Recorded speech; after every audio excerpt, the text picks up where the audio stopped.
to our audience at home. Today we have with us in the studio a mystic from the Himalayas and a leader of a new cult. What would you like to tell us about your new cult, Mr. Sangam? It's a very misinterpreted word. It's not a cult. Okay. It looks like it looks like a movement, but definitely not a cult. What is it then? It is a commune.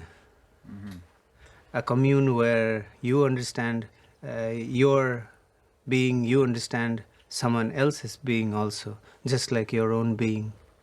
Oh, that was very hard to understand. Can you say it again, please, in a way that the audience can understand, maybe?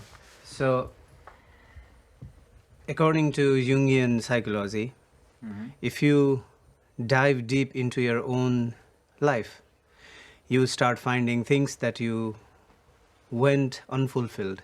And those unfulfilled things, those dreams gather up and reach to a point where they start forming backwards or a subtle character within you. And if you understand all these subtle characters within you, it is same with every other human beings in this planet. For example, if you understand your being that creates an anger in you, it's the same being that creates anger in each one of us, entire 8 to 9 billion population.